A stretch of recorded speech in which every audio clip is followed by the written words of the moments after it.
আসসালামু আলাইকুম মামা, কি অবস্থা? আলহামদুলিল্লাহ ভালো। তোমার কি অবস্থা? ভালো নেই? আলহামদুলিল্লাহ ভালো। তা দিনকাল কেমন চলতেছে? আলহামদুলিল্লাহ ভালোই চলতেছে। তো আপনি থাকেন কোন জায়গায়? মদিনা।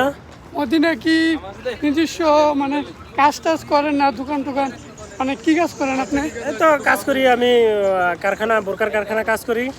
ও, তো এখানে কি একে থাকেন না বউটু আনছেন? আনছি আল্লাহর মধ্যে, আমার ফ্যামিলি আনছি, বউ বাচ্চা আছে। মাশাআল্লাহ।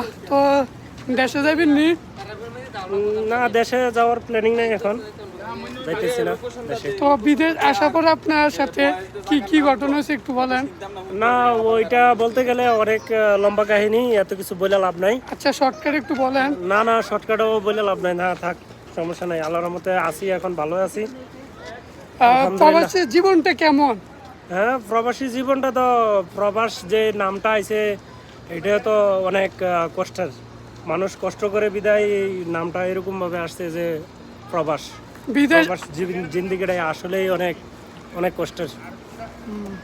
বিদেশ আসার পর আপনি কি কি কাজ করছেন? মদিনা, সৌদি আরবে আসার পরে মদিনা আমি এই বোরকার কারখানায় আমার শুরু, এখন পর্যন্ত এটাতে আছি বাস। বিদেশ আর মানে আর কি কোনো দেশে গেছেন নাকি সৌদি আরব আসছেন? আমি তো সৌদি আরবে আসার আগে আরেক দেশে ছিলাম। কোন দেশে ছিলেন? ওমানে ছিলাম, একটা না 8.5 বছর এখানে ছিলাম। তো ওইখানের সময়টা ছিল অন্যরকম। যাই হোক, ওইখানে তো অনেক কাজ করছি, অনেক ধরনের কাজ টাজ করছি। তো তারপর সৌদি আরব আসছেন, কত বছর হয়েছে? সৌদি আরব আসছি তো এখন 2.5 বছর চলে। আচ্ছা, সৌদি আরব বেশি ভালো নাকি ওমান বেশি ভালো? না, প্রথমত যখন সৌদি আরব আসছিলাম আমার নিজের কাছে মনে হয়েছে যে এই ওমানটাই ভালো ছিল, তবে এখন মোটামুটি সৌদি আরবটাই ভালো লাগে, সৌদি আরবটাই ভালো। তো আবার কি ওমানে কি রওনা দিবে নাকি সৌদি আরব আছেন এটাই? না, আপাতত রিজিকের মালিক আল্লাহ, আছি সৌদি আরবে, মদিনায় আছি। যতদিন আল্লাহ রাখে এইখানে থাকার পরিকল্পনা, প্ল্যানিং। তারপরে দেখি নসিবে কি আছে, কারণ রিজিক কোথায় আছে তো বলা যায় না, কারে কোন সময় কোথায় যাইতে হইব এটা আল্লাহ ভালো জানে। ইনশাল্লাহ। তো আপনি যে ভিডিওটা যে করতেছেন এটা কি আপনি জানেন যে বাংলাদেশ আপনি গ্রামের সবাই যে ভিডিওটা দেখবে? হ্যাঁ, অবশ্যই। এটা যেহেতু তুমি একজন পরিচিত একজন, আমরা বাগিনা, হ্যাঁ, সবসময় ভিডিও করো, হ্যাঁ, আমরা সবাই দেখি, আমি নিজেও দেখি তোমার ভিডিও। ওই জায়গা থেকে বলতে গেলে আমি তো এটা অবশ্যই জানি যে এটা আমরা এলাকার প্রায় ব্রাদার, আত্মীয় স্বজন যারা আছে, হ্যাঁ, সবাই দেখবো, এটা আমি জানি। এখন যে সৌদি আরব যে পরিস্থিতি, এখন কি সৌদি আরব যে যেভাবে আইতেছে আসাটা কি ঠিক নাকি অন্য দেশে যাওয়াটা? না, এখানে আসলে যেভাবে আমাদের দেশ থেকে আমরা যেভাবে আসছি বা আমরা পরে এখন যারা সৌদি আরবে আসতেছে, মূলত তারা ফ্রি ভিসা চলে আসে, বলে যে ওইখানে গিয়ে একটা কাজ টাজ ব্যবস্থা করবো, হ্যাঁ, হয়ে যাইবো। কিন্তু এটা একদম ভুল।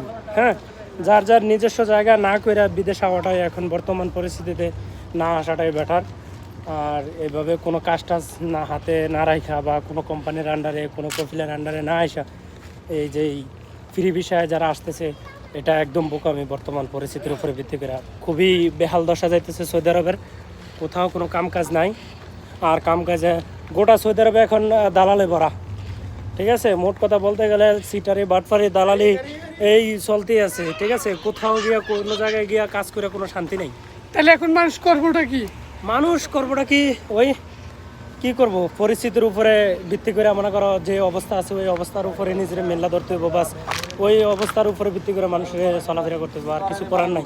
তো দেশের যে পরিস্থিতি বাংলাদেশের, 15,000 10,000 টাকা দিয়ে কিছু হয় নাকি দেশে? না, এই টাকা দিয়ে দেশে কি, দেশে এখন যে অবস্থা, দেশে তো একার 2জন 3জন 4জন ফ্যামিলির একজন সংসার চলতে গেলে দেখা গেছে কমসে কম 20-25 হাজার টাকা মাসে খরচ লাগে। ঠিক আছে, তো এটা দিয়ে তো দেশে এখন কোনো কিছু করা সম্ভব না। ঠিক আছে, 10-15 হাজার টাকা দিয়ে একটা ফ্যামিলি যে দেশে চলবো, এটা একবারে অসম্ভব। আচ্ছা, তো আপনি তো অনেক কথা শুনলাম, খুব ভালো লাগছে। না আমি চাইছিলাম প্রথমতে চাইছিলাম তুমি আসলে ভিডিওটা না করো, যেহেতু করাই শুরু করছো এই কারণে কিছু কইলাম আর কি তোমার বাস। তো আর কিছু আছে বলার আপনার? না না না, আমার আর কিছু বলার নাই। তুমি যা যা জিজ্ঞাসা করছো তোমার করার উপরে ভিত্তি করে আমি বলছি, আর আমার নিজের থেকে তো আমি কোনো কিছুই বলি না। আপনি তুমি নিজে যা যা থেকে জিজ্ঞাসা কিছু করো তাই বলেন। বলছি।